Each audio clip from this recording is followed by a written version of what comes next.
ለነገሥታቱ ንጉሥ ለጌቶቹ ጌታ ለኃያላኑ ኃያል ለኢየሱስ ይሁን። በእድሜ ላይ እድሜ ጨምሮልን ዛሬ የጌታ ኢየሱስ ክርስቶስን ወንጌል እንድሰብክ በመንገድ ላይ ያወጣኝ እግዚአብሔር የተመሰገነ ይሁን። አሜን። ኢየሱስ ክርስቶስ ለዘላለም ጌታ ነው። አሜን። ሃሌሉያ። ያልነው እሱ ብርቱ ነው፣ እሱ ጻድቅ ነው፣ እሱ እውነተኛ ነው። አሜን። ዘመናት መካከል በእኛ ቤት ላይ መንፈሱን አፍስሶ አሜን ሁላችንም ወንጌልን እንድንሰራ ያወጣን እግዚአብሔር ስሙ ይባረክ። አሜን። ስሙ ከፍ ይበል። አሜን። እናመሰግነዋለን። አሜን። በዚህ ቀንም ደግሞ የመጀመሪያው ልጅ የተወለደበት ቀን ነው ዛሬ። ኢየሱስ ክርስቶስ በእድሜ ላይ እድሜ ጨምሮለት ዛሬን አሳየው። እሱም ደግሞ በጎዳና ላይ ወንጌልን ይሰብካል። አሜን። ኢየሱስ ክርስቶስ ለዘላለም ጌታ ነው። አሜን። ጌታ ነው፣ የነገሥታት ንጉሥ ነው፣ የኃያላን ኃያል ነው። አሜን። ኢየሱስ ያድናል። አሜን። ክብር ለእግዚአብሔር ይሁን።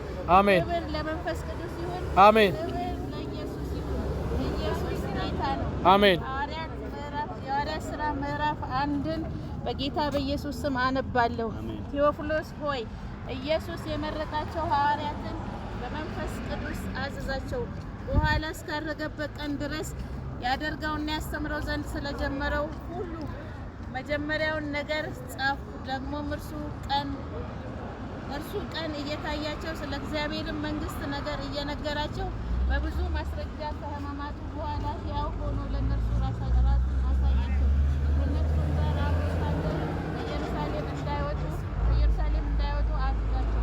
ነገር ግን ከእኔ የሰማችሁ አብ የሰጠውን የተስፋ ቃል ጠብቁ።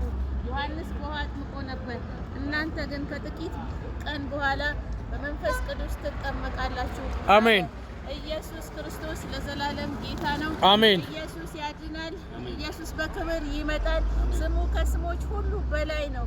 ኢየሱስ ቀን ነው። ኢየሱስ ክርስቶስ በክብር ይገለጣል። ንስሐ ግቡ። አሜን። ክብር ለእግዚአብሔር ይሁን። አጨብጭበን ለዚህ ቃል ክብርን እንሰጣለን። አሜን። ክብር ለመንፈስ ቅዱስ ይሁን። አሜን።